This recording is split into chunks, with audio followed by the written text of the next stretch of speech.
Welcome to sauce TV. నేను మీ ఆబిద్ హుసేన్.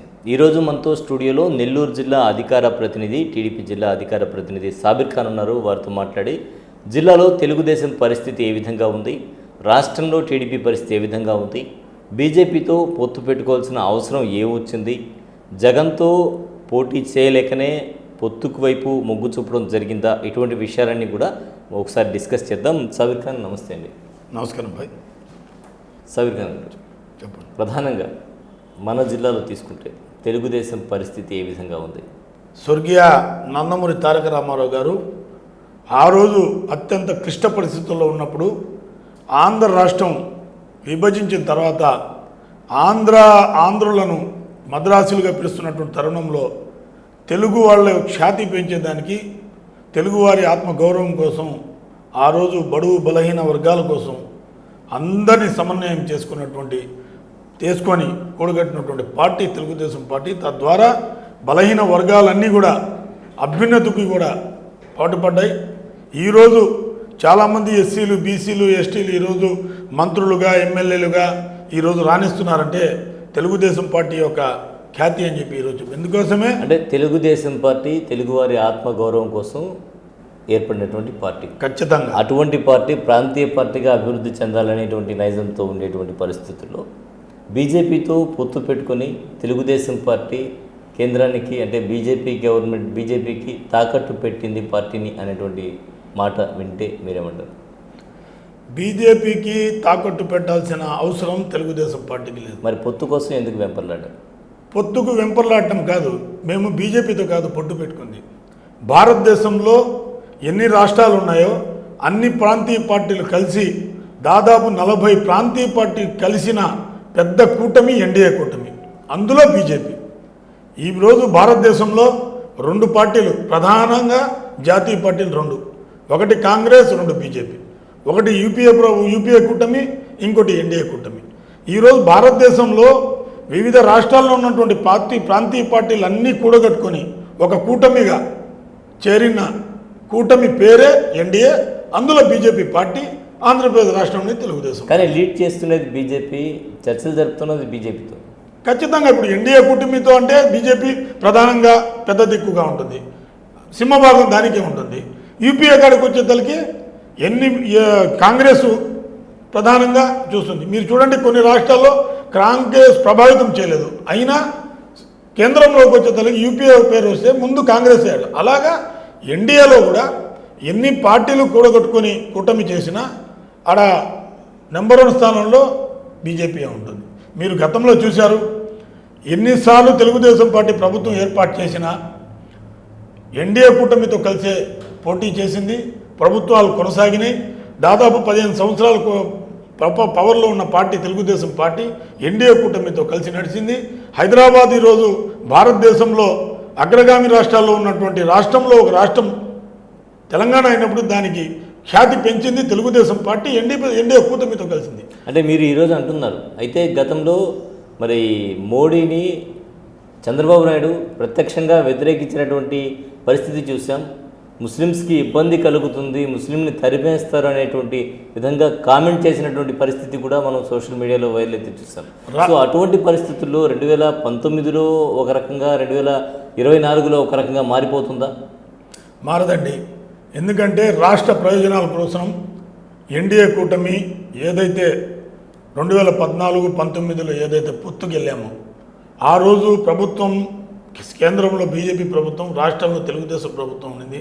రాష్ట్ర ప్రయోజనాల కోసం, రాష్ట్ర అభివృద్ధి కోసం 16,000 కోట్ల లోటు బడ్జెట్లో ఉన్నటువంటి రాష్ట్రంగా ఆంధ్రప్రదేశ్ రాష్ట్రం విడిపోయిన తర్వాత దాన్ని గాడిలో పెట్టడానికి ప్రస్తుతం ఏదైతే ప్రభుత్వం కేంద్రంలో ఉంటో వాటితో పొట్టు పట్టుకొని పోవడం జరిగింది. కొన్ని అనివార్య కారణాల వల్ల జరిగినటువంటి సంఘటనల రీత్యా కేంద్రం ఆ సమయంలో మాకు సహకరించకపోవటం, రాష్ట్ర ప్రయోజనాలు ఇబ్బందికర పరిస్థితులు ఉందని చెప్పి తెలుసుకోవటం, తద్వారా కొన్ని భావోద్రేకానికి లోనై కొన్ని విషయాలు రావట్టుండదు. కానీ వ్యతిరేకించి అక్కడ మాట్లాడిన సందర్భాలు ఎక్కడ లేవు. కాబట్టి రావాల్సినటువంటి వనరుల కోసం పోరాడమే తప్ప పార్టీ విధానాలని నచ్చలే. ఏ రోజు కూడా పార్టీ యొక్క ఈ సిస్టమ్ని మేము ఏ రోజు చంద్రబాబు నాయుడు గారు వ్యతిరేకించారు. ముస్లిమ్స్కి వ్యతిరేకి మోడీ అని చెప్పలేదా చంద్రబాబు? ముస్లింకి వ్యతిరేకి అని చెప్పి ఎక్కడ చెప్పలేదు. కాకపోతే ఏంటంటే ఆ భావజాలను తీసుకున్నటువంటి ప్రతిపక్ష పార్టీలకు చెప్పాలి. ఆ రోజు ఈరోజు వినిపించమంటారా? వినిపించండి. అయితే ఈరోజు ఒకటి చెప్తాను. మొన్న ఎన్డీఏ కూటమితో ఈరోజు కూటమి అభ్యర్థులుగా ఉన్నారు. పురంధేశ్వరి గారు 4% రిజర్వేషన్ చూస్తామని చెప్పి దుష్ప్రచారం క్రియేట్ చేస్తున్నారు. వాటిలో క్లియర్గా తెలంగాణలో అమిత్ షా చెప్పారు కదా, తెలంగాణ ఏనండి ఇప్పుడు వాస్తవాన్ని అమిత్ షా కంటే కూడా పురంధేశ్వరి కీలకమైతే కాదు, అందరికీ తెలిసిన విషయం. కరెక్టే. So Amit Shah almost equal to Modi. అవును. మరి అక్కడ ఆయన చెప్పిన మాటని కాదు అనే పరిస్థితి చంద్రబాబు నాయుడుకు ఉంటుందా? అదే అనుభవానికి అదే చెప్తుందా కాదు అనే పరిస్థితి ఉందా? కాదు అని అనుభవంతో కూడా విషయాలు కూడా ఉన్నాయి కదా. ఇప్పుడు అమిత్ షా, మీకు ఒకటి గుర్తుపెట్టుకొని, అమిత్ షా గారు హోంమంత్రి, నరేంద్ర మోడీ గారు పీఎం కాకముందు గత ప్రభుత్వాలలో బీజేపీ ఏదైతే ప్రభుత్వాలు రాష్ట్రాల్లో ఉన్నాయి, కేంద్రంలో చలాయించారు. వాజ్పేయి గారి హయాంలో 10 సంవత్సరాల ప్రభుత్వంలో ఉన్న, కేంద్రం 10 సంవత్సరాల ప్రభుత్వంలో ఉన్న, రాష్ట్రంలో 10 సంవత్సరాలు తెలుగుదేశం పార్టీ ఉన్నా, ఆ రోజు ఇండియా కన్వీనర్గా చంద్రబాబు నాయుడు గారు ఉన్నారు. అప్పుడు ప్రధానమంత్రి గారుగా మోడీ గారు లేరు. అప్పుడు గుజరాత్ ముఖ్యమంత్రి మోడీ గారు. అప్పుడు అమిత్ షా గారు గుజరాత్లో ఒక మంత్రిగా ఉన్నారు. అనుభవం కావాలి. అనుభవంతో కూడిన సలహాలు ఏ విధంగా ఉంటాయంటే, జగన్మోహన్ రెడ్డి గారి లాగా తీసుకొని పోయి తన జీవితం మొత్తం, రాష్ట్ర ప్రయోజనాలు మొత్తం తాకట్టు పెట్టే విధంగా చంద్రబాబు నాయుడు గారి పాలన ఉండదు. ఒక అనుభవం గల నాయకుడు ఉంటే వచ్చేటువంటి చట్టాల్లో కొన్ని సవరణలు చేసే అవకాశం ఉంటుంది. ఎందుకంటే ఆ సరిసమానమైన వ్యక్తిత్వం ఉండాలి, ఆ సరిసమానమైన ఒక పాలన విధానం ఉండాలి.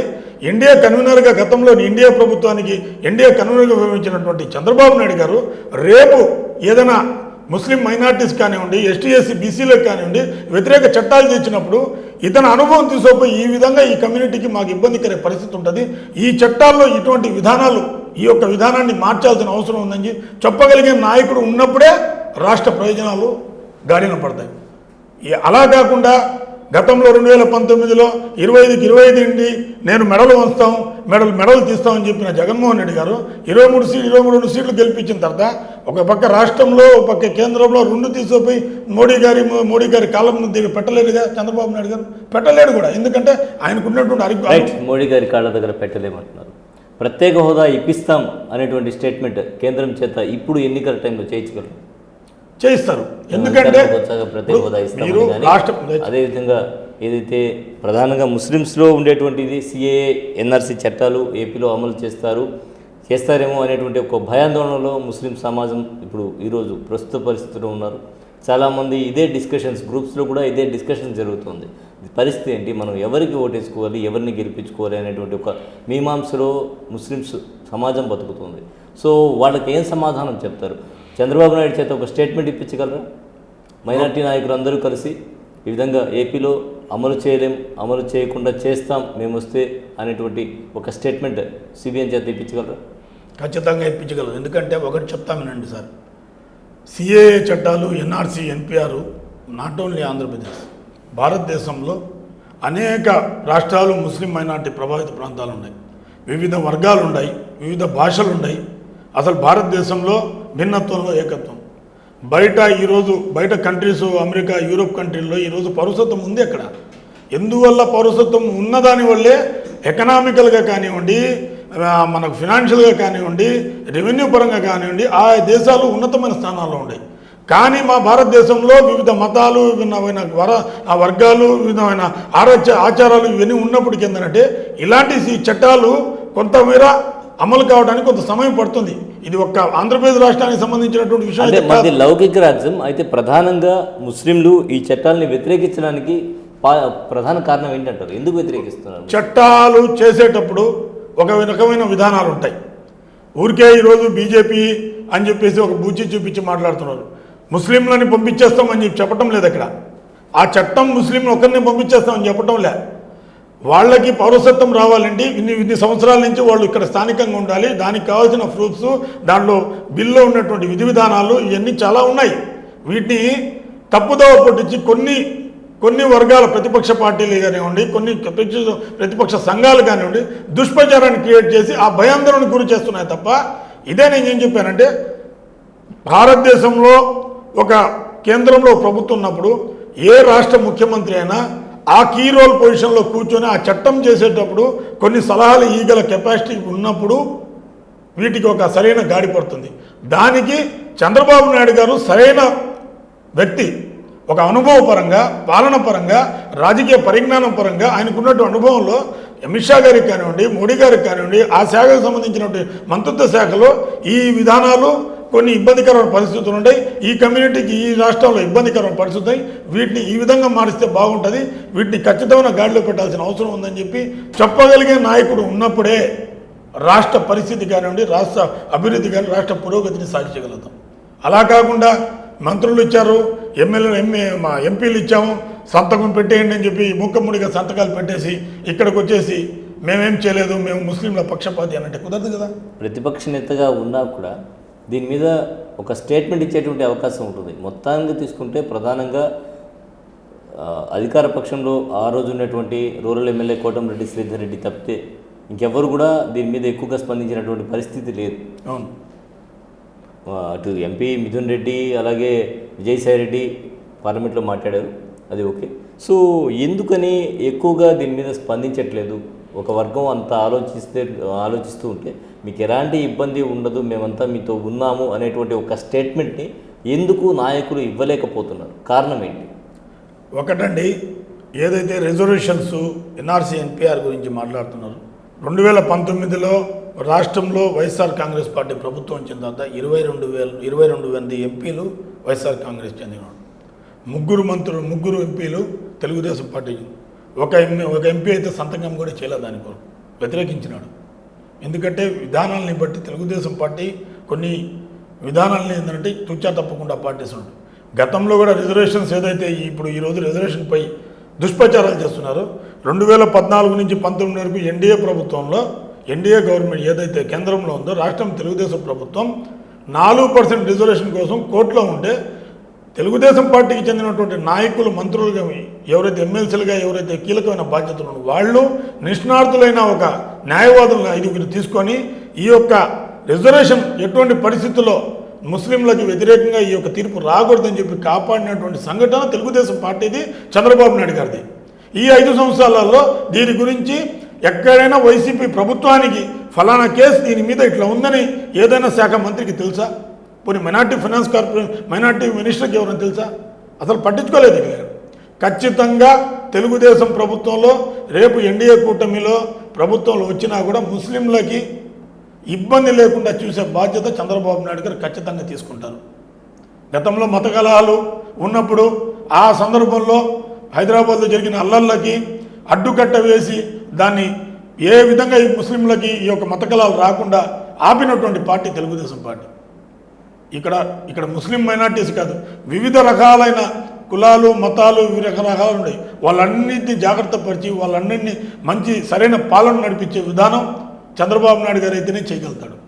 ఖచ్చితంగా తెలుగుదేశం పార్టీ కూటమిలో ముస్లింలకి రేపు ప్రభుత్వంలో ఎక్కడ కూడా అన్యాయం జరగదు కూడా, జరగనివ్వబోరు కూడా. రాష్ట్రం నుంచి కూటమిలో 25 మంది ఎంపీల్లో ఒక ముస్లిం ఎంపీ ఎందుకు లేరు? అంటే ఒక ముస్లిం ఎంపీ అభ్యర్థి ఎందుకు లేరు? అంటే ఒకటండి, నెల్లూరుకు సంబంధించి పార్లమెంట్ అభ్యర్థిగా అజీజ్ ఉంటారని చెప్పారు. చివరి నిమిషంలో ఆయన పేరును కూడా తొలగించారు. రాజకీయ పరిస్థితుల రీత్యా, రాజకీయ అంటే చెప్పేది ఏంటంటే ప్రధానంగా ముస్లింల గళం పార్లమెంట్లో వినిపించకూడదు అనే విధంగా ప్రవర్తిస్తున్నారు రాష్ట్రంలో అనేటువంటి మాట వినిపిస్తుంది. అలా అని అవతల వేరే ఇప్పుడు ఉన్న ప్రస్తుతం ఉన్నటువంటి అధికార పార్టీ కూడా ఇక్కడ ఇవ్వలేదు.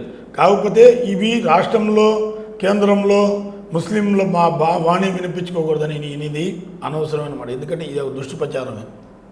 ఇప్పుడు ప్రస్తుతం ఉన్న పరిస్థితుల్లో అనేక సచార కమిటీలు, అంటే ముస్లిం వర్గానికి కూడా కొన్ని సమస్యలు అంటూ ఉంటాయి, వాళ్ళ వాణి కూడా వినిపించాల్సిన పరిస్థితి ఉంటుంది. సో మొత్తానికి ఇటు నుంచి అటు నుంచి కూడా ఒక్క అభ్యర్థిని కనుక ఇచ్చుంటే బాగుండేది, తమ గళం తమ సమస్యలు వినిపించేటువంటి అవకాశం ఉంటుంది, కానీ ఇవ్వలేదు అనేటువంటి మాట అయితే వినిపిస్తుంది, బలంగా వినిపిస్తుంది, దుష్ప్రచారం వినిపిస్తుంది. అంతే ప్రజల్లో అయితే ఆ విషయమైన ఆ విధమైన దుష్ప్రచారం ఉండదు కదా, ఇస్తే దుష్ప్రచారం ఉండదు.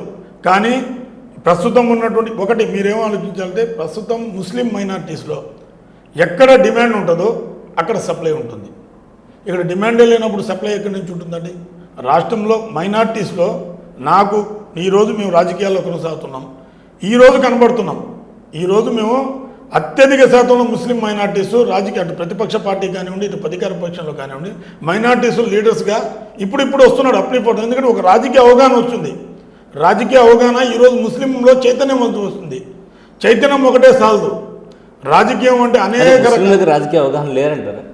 స్వాతంత్ర సమరం నుంచి ముస్లిమ్స్ ప్రాతినిధ్యం వహిస్తూ ఉన్నారు. అవును, మరి వారికి రాజకీయ అవగాహన లేదని మీరు ఎలా చెప్తారు? అవగాహన అంటే పూర్తి స్థాయిలో రాజకీయాల్లో కొనసాగేటువంటి శక్తి చాలామందికి ఉండదు ముస్లిం మైనారిటీ. ఎందుకంటే అందరూ బిలో పావర్టీస్లో గతంలో స్వాతంత్రం రాకముందు స్వాతంత్రం వచ్చే 10 సంవత్సరాల్లో ఉద్యోగస్తులుగా ఉన్నటువంటి ముస్లిమ్స్ క్రమేణా ఆ చదువుల పరంగా ఆ యొక్క విధానాలు వాళ్ళ యొక్క ఫినాన్షియల్ క్రైసిస్ వీటి మీద కొన్ని కుటుంబాలు ఇబ్బందికరమైన పరిస్థితుల్లో ఒక స్టేజ్ ఆఫ్ వాళ్ళే చదువుల్ని కొనసాగలుగుతున్నారు ఒక ఎయిమ్తో. అందువల్ల ఏంటంటే అలాగే రాజకీయాల్లో కూడా రాణించాల్సిన అవసరం ముస్లిం మైనారిటీస్కి ఉంది. కానీ ఆ పరిస్థితి ఈరోజు వచ్చిందని అంటే చదవలేదంటున్నారు. 82 తర్వాత తెలుగుదేశం పార్టీ కూడా అధికారంలో ఉంది.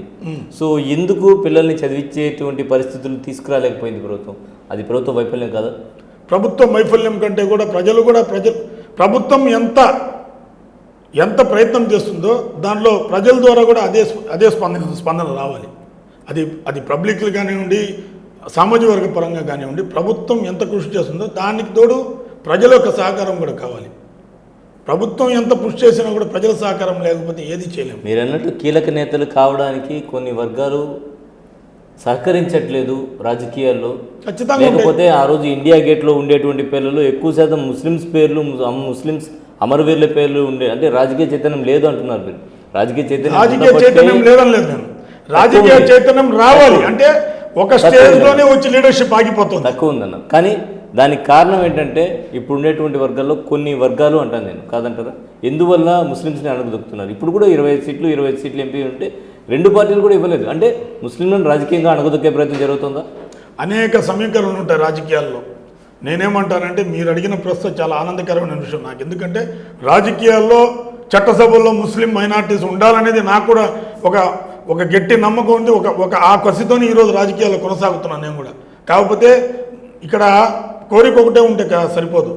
కోరిక దాని దగ్గర కృషి ఉండాలి, ఆర్థిక వనరులు ఉండాలి, అన్ని వర్గాల సహకారం ఉండాలి. ఇవన్నీ ఉన్నప్పుడు ఆ మనిషి కూడా ఒక పట్టుదలతో ముందుకు పోగలిగితేనే రాజకీయ చైతన్యం వస్తుంది, రాజకీయ పట్టుదల కూడా వస్తుంది. ఇక్కడ పార్టీలు రకరకాలు వస్తుంటాయి. ఒక్కో రోజు ఒక్కో రకమైన పార్టీ వస్తుంది, ఇంకో రోజు ఇంకో రకమైన పోతుంది. రాష్ట్రాల్లో పార్టీలు అనేక ప్రభుత్వాలు వస్తుంటాయి పోతుంటాయి. ఇక్కడ ఏమవుతుందనంటే ఒక స్టేజ్లోనే ఆగిపోతున్నారు మనోళ్ళు. అలా కాదు. వాళ్ళకి రాజకీయ చైతన్యం ఎందుకు చెప్తున్నానంటే రాజకీయ చైతన్యం అంటే ఇక్కడ ఒక పార్టీతోనే కాదు, అందరికీ ఒక సమాన బాధ్యత రావాలి.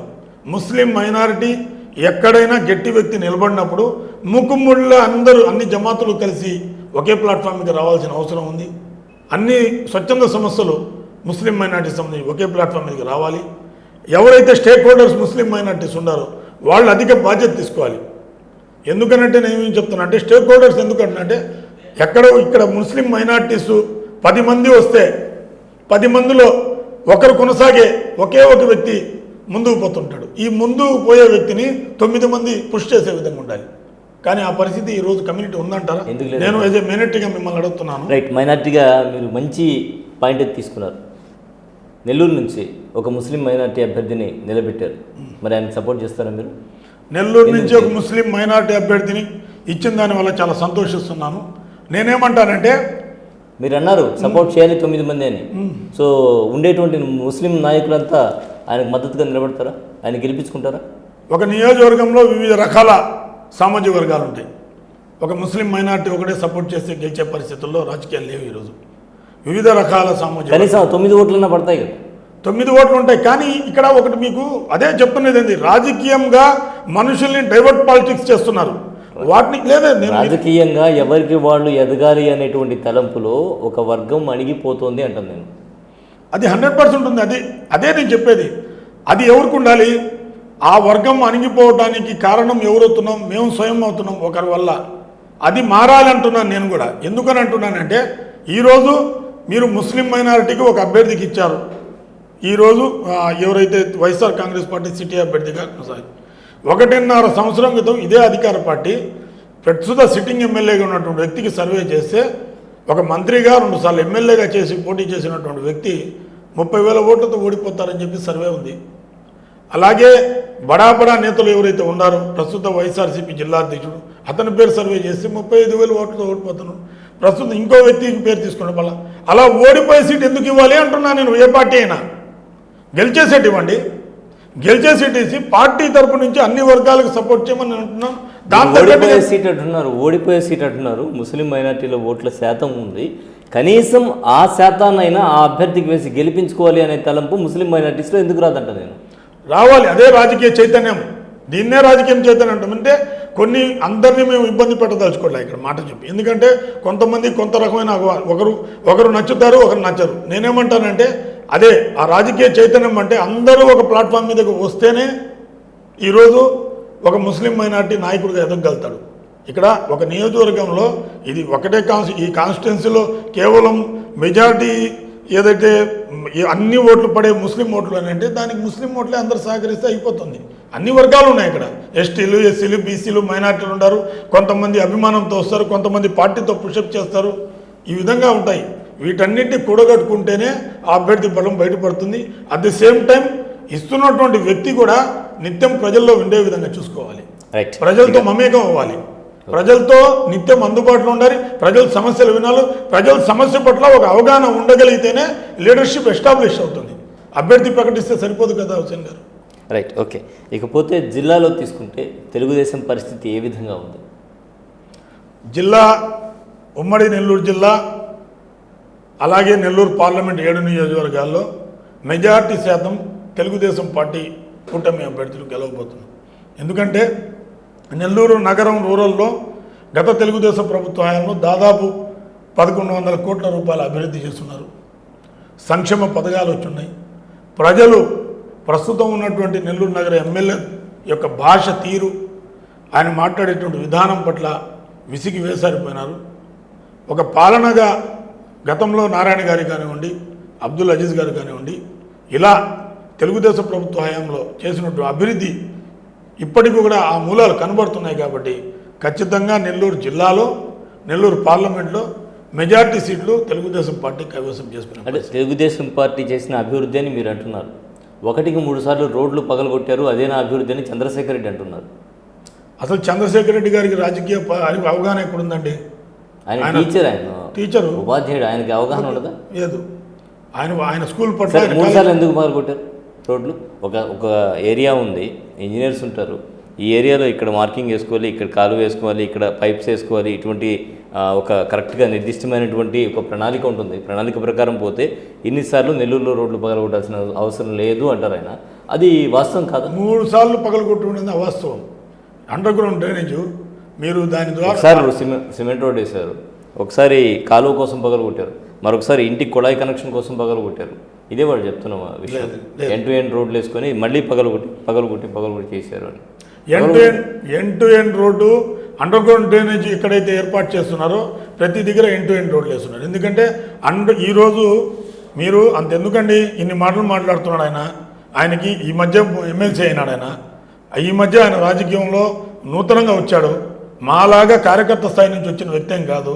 ఒక వ్యాపార సంస్థ మన కాలేజీలు పెట్టి స్కూళ్ళు పెట్టి నడిపించినాడు. ఈరోజు నామినేటెడ్లో ఆయన వచ్చేసినాడు, ఏదో గెలిచినాడు. ఒక గ్రౌండ్ లెవెల్ కార్యకర్తగా ఉంటే సాధక బాధలు తెలుస్తాయి. కార్యకర్తలు ఏ విధంగా ఉంటారు, ప్రజలు ఏ విధంగా ఉంటారండి. ఈరోజు ఏదైతే దోమల బెడద ఉండి డెంగ్యూ, చికెన్ గున్యా వల్ల ఎంతమంది నిరుపేదలు చచ్చిపోయి ఉన్నారు, ఎంతమంది బాధపడినారు.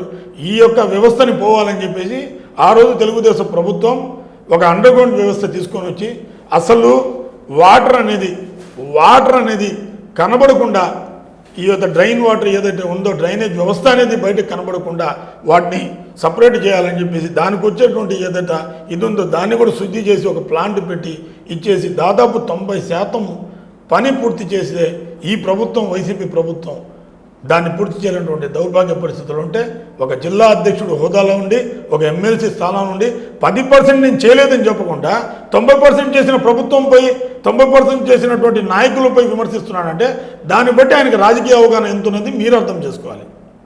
ఇక్కడ 3 సార్లు పోటీ కొట్టారా 4 సార్లు పోటీ కొట్టారని కాదు, అసలు నెల్లూరుకి కలగా ఉన్నటువంటి ఒక డ్రైనేజ్ వ్యవస్థని బయట దేశాల్లో చూసి ఫారెన్ కంట్రీలు ఇది కొత్తగా వచ్చింది కాదు, గతంలోనే ఆల్రెడీ ఉంది. 1950s ఆల్రెడీ కొన్ని డివిజన్స్లో ఉంది అని కూడా అంటున్నారు ఆయన. ఉంది, దాని పూర్తిగా కొనసాగిలా. రైట్, ఉంది, ఎందుకు 10% వదిలేశారు మీరు దాన్ని కంప్లీట్ చేసి చెప్పాలి కదా. దాంట్లో షార్ట్ ఫాల్స్ ఏమున్నాయి మీరు కనిపెట్టి అప్పుడు విమర్శించవచ్చు కదా. మీరు ఎంతసేపు మీకు ఈజీ పనులకి ఇలా అలవాటు పడిపోంటారు. రోడ్లు చాలా ఈజీగా వేసేవచ్చు, డ్రైనేజ్ వ్యవస్థ మీరు పూర్తి చేయలేరు. సమ్మర్ స్టోరేజ్ ట్యాంక్ నుంచి నిత్యం వాటర్ అందుబాటులో, నీళ్ళు అందుబాటులో ఉండాలని చెప్పేసి మెగా ద్వారా ప్రతి ఇంటికి పైప్ కనెక్షన్ ఇచ్చారు. ఈరోజు మీరు ఒక మాట అంటున్నారు, వీళ్ళు ఏమంటున్నారంటే వాలంటీర్ల ద్వారా మేము తీసుకొని వచ్చి పథకాలు ఇస్తామని చెప్పి. వాలంటీర్ల ద్వారా కాదు, గతంలో చంద్రబాబు నాయుడు గారు సేవామిత్రుల ద్వారా కానివ్వండి, పాలన పరంగా కానివ్వండి, ఇంటికి నీళ్ళు రావాలి, డ్రైనేజ్ వ్యవస్థ ఉండకూడదని చెప్పేసి అసలు బయట దేశాల్లో ఏ విధంగా అయితే ఉన్నాయో ఆ విధంగా తీర్చిదిద్దాలని చెప్పేసి ఒక నగరాన్ని ఒక స్మార్ట్ సిటీగా చేద్దామని తపన తెలుగుదేశం ప్రభుత్వం. అది వదిలేసి 10% బాకీ ఉన్న బ్యాలెన్స్ ఉన్న వర్క్ వదిలేసి పగలగొట్టారని చెప్పేసి దుష్ప్రచారం మాట్లాడి ఏదో జిల్లా అధ్యక్షుడు అయిపోయి మాట్లాడాలనుకుంటే ఎట్లా? ఆయనకు పదవి ఇచ్చారు, దానికి ఏదో విధంగా దుష్ప్రచారం క్రియేట్ చేయాలా, నగర అభివృద్ధి జరగబోతుంది, మళ్ళీ స్మార్ట్ సిటీగా మారబోతుంది అని చెప్పేసి అదొక బూచిగా చూపించి రోడ్లు ఎక్కడ పగలగొట్టాలి. నారాయణ గారు ఇటువంటి విషయాల్లో చాలా క్లియర్గా ఉంటాడు. ఎందుకంటే ఎక్కడైతే రోడ్లు అవసరం ఉంది కంపల్సరీగా ఉన్న రోడ్లు వేసేసారు. ఆ రోజు మెగా కావాల్సి చిన్నపాటి మరమ్మతులు చేసుకునే, ఇప్పుడు ఇల్లు మొత్తం కట్టుకుంటాము, కొన్ని ఐడియాస్ మిస్ అవుతాయి. ఒక సైడ్ నుంచి ఒక వాల్ కట్ చేసుకుని మళ్ళీ దాన్ని కరెక్ట్ చేసుకుంటాం. అలా ఏదైనా జరుగుంటుందా తప్ప మొత్తం రోడ్లు పగలగొట్టేసి 1-3 సార్లు వేసేసి కాంట్రాక్ట్. తెలుగుదేశం ప్రభుత్వ హయాంలో ఏ కార్పొరేటర్కి ఏ కాంట్రాక్ట్కి దోచిపెట్టింది ఏం లేదు. ఈ వైసీపీ ప్రభుత్వం లాగా డైరెక్ట్గా పెద్ద కంపెనీ మెగా కంపెనీ ద్వారా ఇలాంటి వాళ్ళతో ఇలాంటి పెద్ద సంస్థలతో మాట్లాడి ఆ పూర్తి ఒక రికార్డ్ క్రియేట్ చేసే విధంగా రోడ్లు పోయడం కానివ్వండి, అభివృద్ధి చేయడం కానీ జరిగింది తెలుగుదేశం ప్రభుత్వం. అంతేగాని వీళ్ళు చేసేటువంటి దుష్ప్రచారం, ఎందుకంటే మొదటి నుంచి వైఎస్ఆర్ కాంగ్రెస్ పార్టీ ఆలోచన విధానమే వాళ్ళ ప్రభుత్వంపై వ్యతిరేకత వచ్చిన ప్రతిసారి ఇలా ఏదో విషయం తీసుకొని వచ్చి డైవర్ట్ పాలిషన్ చేస్తున్నారు. కానీ ఎక్కడ కూడా తెలుగుదేశం పార్టీ కంటే భిన్నంగా వీళ్ళు ఎప్పుడు కూడా చేయలేదు, చేయబోరు కూడా. రైట్, తెలుగుదేశం పాలనా విధానాన్ని వ్యతిరేకిస్తూనే అవే పథకాలు కొంచెం అప్డేట్ చేసి కొంచెం ఎక్స్ట్రా ఇస్తాము అని చెప్తున్నారు. వాలంటీర్లను వ్యతిరేకించారు, మళ్ళీ వాలంటీర్లకు 10,000 ఇస్తామంటున్నారు. 15 అమ్మఒడి ఇటువంటి పథకాలను వ్యతిరేకించి ప్రభుత్వ స్కూళ్ళు బలోపేతం చేద్దామన్నారు. మళ్ళీ ఇప్పుడు 15 నుంచి 30, 20, 15 నుంచి 30, 30 నుంచి 40, 45 నుంచి 60,000 కూడా ఇంటికి ఇస్తామంటున్నారు. ఇదంతా అంటే 15,000కి ఇవ్వడానికే ఇబ్బంది పడేటువంటి పరిస్థితి, ఖజానా ఖాళీ అయిన పరిస్థితి. ఇప్పుడు మేము 60,000 దాకా ఇస్తాము, 4 పిల్లలకి 60,000 దాకా ఇచ్చి చదివించడం అనేది తప్పు కాదు. ప్రతి ఒక్కరిని ప్రభుత్వం చదివించాలి, అది వేరే విషయం. చదివిస్తే మంచిది, అదే జరగాలి. విద్యా వైద్యం అనేది అందరికీ అందుబాటులో ఉండాలి, దీనికి ఎవరు వ్యతిరేకం కాదు. అయితే డబుల్ ఇస్తాం, త్రిబుల్ ఇస్తాం అన్నప్పుడు ఖజానా ఏ విధంగా నడుస్తుంది? ఖజానా పరిస్థితి ఏంటి? రెవెన్యూ జనరేట్ చేస్తే ఖజానా వస్తుంది, పరిశ్రమలు వస్తే ఖజానా వస్తుంది, ప్రాజెక్టులు పూర్తయితే ఖజానా వస్తుంది. అలాగే ఎక్కడైనా ఒక పరిశ్రమ వచ్చినప్పుడు వాటిని స్వాగతిస్తే ఖజానా వస్తుంది, రాజధాని పూర్తయితే ఖజానా వస్తుంది. రెవెన్యూ ఎక్కడైతే జనరేట్ అవుతుందో అప్పుడు ఈ పథకాలు కూడా ఇవ్వడం సులువు. పథకాలు అప్పు ద్వారా ఇవ్వకూడదు, రాష్ట్ర రెవెన్యూ బడ్జెట్ పెంచుకోవాలి, పరిశ్రమలు తీసుకురావాలి. గతంలో మీరు చూశారు 2014-19 దాకా వచ్చిన పరిశ్రమలు మొత్తం ఈరోజు ఆంధ్రప్రదేశ్ రాష్ట్రంలో ఉన్నాయా? ఎక్కడైతే జగన్మోహన్ రెడ్డి గారు 75% ఇక్కడ ఉన్నటువంటి నిరుద్యోగులకు ఉద్యోగాలు మా రాష్ట్రంలోనే కావాలంటే పరిశ్రమలు ఎక్కడ ఉంటాయి? నీకు రాష్ట్రంలో ఉద్యోగాలు ఇవ్వడానికి పిల్లకాయలకి వాలంటీర్స్ వ్యతిరేకం కాదు చేసింది. ఎవరైతే వైసీపీ కార్యకర్తగా పనిచేస్తున్నాడో ప్రజలు, వాలంటీర్లు ప్రభుత్వ రంగం ద్వారా వ్యవస్థని నడిపించేదానికి ఇంటింటికి పథకాలు తీసుకుని ఇచ్చేదానికి వాలంటీర్ వ్యవస్థను తెచ్చారు. అది అన్బయాస్గా పనిచేయాలి, ఒక కార్యకర్తగా పనిచేయదు. ఒక కార్యకర్తగా పనిచేసి వాళ్ళ ఇష్టానికి వాళ్ళు మాట్లాడుకుంటా ఇష్టం ఉన్న వాళ్ళకి పథకాలు ఇచ్చి ఇష్టం లేని వాళ్ళకి అసలు లేదనే పరిస్థితికి వస్తున్నప్పుడు వాటిని వ్యతిరేకించారు. కానీ ఫేర్గా పనిచేసే వాళ్ళని, అన్బయాస్గా పనిచేసే వాళ్ళని ఏ రోజు కూడా చంద్రబాబు నాయుడు గారు తొలగించే పరిస్థితి లేదు. కాబట్టి ఈరోజు డిగ్రీలు చదివిన పిల్లకాయలు కానివ్వండి, ఇంటర్లు చదివినప్పుడు, బీటెక్లు చదివి అలాంటి ఇలాంటి పిల్లకాయలు 5,000 రూపాయల జీతాన్ని పెంచి వాళ్ళు మెరుగ్గా వాళ్ళ సీనియారిటీని బట్టి రేపు రాబోయే ప్రభుత్వంలో వాళ్ళకి ప్రయారిటీ వైజ్ కల్పిస్తూ ఉన్నారు. ఏది కూడా పాలనా విధానం తెలుసుండే వ్యక్తికి ఇవన్నీ సాధ్యమవుతాయి. అసలు రాజకీయాన్ని వ్యాపారంగా చేసే వ్యక్తికి ఈ విధంగా మాట్లాడతారు. అంతేగాని దుష్ప్రచారం వాళ్ళని వ్యతిరేకించడం కాదు. ఎవరైతే ఒక పార్టీకి కమిట్ అయి పాలన గాడిని పెట్టలేకపోతున్నాడో, ఏ వాలంటరీ అయితే లబ్ధిదారులను ఇబ్బంది పెడతాడో వాళ్ళని వ్యతిరేకించారు, కానీ వాలంటీర్ వ్యవస్థని ఎక్కడ వ్యతిరేకించాలి. రైట్. అదేవిధంగా చివరిగా తెలుగుదేశం పార్టీలో అసంతృప్తులు ఎక్కువగా ఉన్నారు. జనసేన కుటుంబంలో అసంతృప్తులు ఉన్నారు, బీజేపీలో అసంతృప్తులు ఉన్నారు. ప్రధానంగా ఏంటంటే అభ్యర్థులు ఏ పార్టీకి ఆ పార్టీ అభ్యర్థులు అని నిర్ణయించి ఉంటారు. అయితే చివరి నిమిషంలో అభ్యర్థి పేర్లు మార్చడం, వేరే అభ్యర్థిని తెరపై తీసుకురావడంతో మిగతా వాళ్ళంతా వాళ్ళ కూటమి, వాళ్ళ వర్గం ఏదైతే ఉంటుందో వాళ్ళ వర్గం అంతా కూడా వ్యతిరేకించేటువంటి పరిస్థితి ఉంది అని ఓవైపు ప్రచారం జరుగుతుంటే, మరోవైపు వైసీపీకి సంబంధించినటువంటి నేతలు కొంతమంది టీడీపీలో చేరున్నారు. వాళ్ళు వైసీపీకి కోట్లుగా పనిచేస్తూ ఉన్నారు. వాళ్ళందరూ కూడా టీడీపీతో ఉంటే టీడీపీకి సంబంధించినటువంటి వివరాలని వైసీపీకి తెలియజేస్తూ ఉన్నారు అని చెప్తున్నారు. ఇదంతా పార్టీకి నష్టం కలిగించేటువంటి అంశం కాదా? 1-3 పార్టీలు కూటమిలోకి వెళ్ళిన తర్వాత కొంత అసహనం అనేది సహజం. దానికి కొంత సమయం పడుతుంది. ఒకే దగ్గర 2-3 అభ్యర్థులు ఉన్నప్పుడు వాళ్ళ సామాజిక వర్గాల పరంగా వాళ్ళ యొక్క ఉండే క్యాడర్ పరంగా కొంత అసంతృప్తికి లోనవుతారు. కానీ దాన్ని గాలిలో పెట్టడానికి కొంత సమయం పడుతుంది. దాదాపు 95% పూర్తి అయిపోయింది అనేది తెలుగుదేశం పార్టీ మా అధిష్టానం నుంచినటువంటి వాదన. పోతే వైసీపీలో నుంచి తెలుగుదేశంలోకి కోవట్లకు వస్తున్నారంటే, ఒకటి సార్, ఇక్కడ ప్రజలు ఒకటే డిసిషన్ తీసుకున్నారు. ఒక్క అవకాశం జగన్మోహన్ రెడ్డికి ఇచ్చాం, మా జీవితాలు సర్వనాశనం చేసినాడు. 10 రూపాయలు ఇచ్చాడు, 100 రూపాయలు లాక్కుంటున్నాడు. 2024 కల్లా మందు అనేదే లేకుండా చేస్తానన్నాడు. ఈరోజు మందు తాకట్టు పెట్టి మందుపై తాకట్టు పెట్టి డబ్బులు తెచ్చి పథకాలు ఇచ్చి వాళ్ళ బాణ ప్రాణాలని ఇబ్బంది గురి చేసి ఈరోజు ఎలక్షన్కి వేస్తున్నాడు. ఇవన్నీ కప్పిపుచ్చడానికి రకరకాలైన డ్రామాలు చేస్తున్నారు. ఖచ్చితంగా ఏ కోవట్ వచ్చినా కూడా ప్రజలు ఒక లైన్ అయితే ఖచ్చితంగా తీసుకున్నారు. తెలుగుదేశం ప్రభుత్వం రావాలి, అభివృద్ధి ఆంధ్రప్రదేశ్ రాష్ట్రం అభివృద్ధి జరగాలి అని చెప్పి ఒకే నినాదంతో ప్రజలు ఒక నిర్ణయం తీసుకున్నారు. కాబట్టి ఏ కోవట్ ఏం చేసుకున్నా కానీ ఇక్కడ ఇబ్బంది అయ్యే పరిస్థితి పార్టీకి అయితే ఏం లేదు. పార్టీలో ఖచ్చితంగా సమన్వయం ఉంటుంది. సమన్వయంతో అందరు కలిసిపోతారు. మీరు చెప్పినటువంటి మాటల్లో కొన్ని విషయాలు అయితే 3 పార్టీలు కలిసినప్పుడు ఒక్కొక్క ప్రాంతంలో ఆ లీడర్షిప్ వాళ్ళ ఉనికి కోల్పోతారేమో అన్న భయంతో కొంత మాత్రం అసమర్థత, అసంతృప్తి ఉండేది కామన్.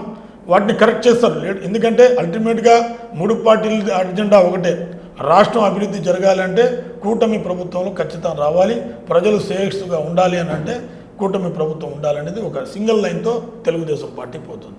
రైట్. థ్యాంక్ యూ అండి. ప్రధానంగా తీసుకుంటే తెలుగుదేశం పార్టీ రానున్న ఎన్నికల్లో అధికారంలోకి వస్తుంది. అదేవిధంగా అందరికీ కూడా సంక్షేమ పథకాలు, అంటే సంపద సృష్టి అనేది జరుగుతుంది కాబట్టి అందరికీ సంక్షేమ పథకాలు అందుతాయని చెప్తున్నారు. అలాగే ముస్లిం మైనార్టీస్కి కూడా ఎలాంటి ఇబ్బంది ఉండదు. ముస్లిం మైనార్టీస్ పక్కన అండగా నిలిచేటువంటి వ్యక్తి, గళం వినిపించగలిగేటువంటి వ్యక్తి ఒక్కరే, ఆయన సిబిఎన్ అని చెప్తూ ఉన్నారు. అదేవిధంగా రానున్న ఎన్నికల్లో తెలుగుదేశం పార్టీ విజయకేతనం ఎగురు వేయడం అనేది తథ్యమని చెప్తున్నారు సాబిర్ ఖాన్. ఇది ఇవాటి చర్చా కార్యక్రమం. మరో చర్చా కార్యక్రమంలో మళ్ళీ కలుద్దాం. అంతవరకు సెలవు. నమస్కారం.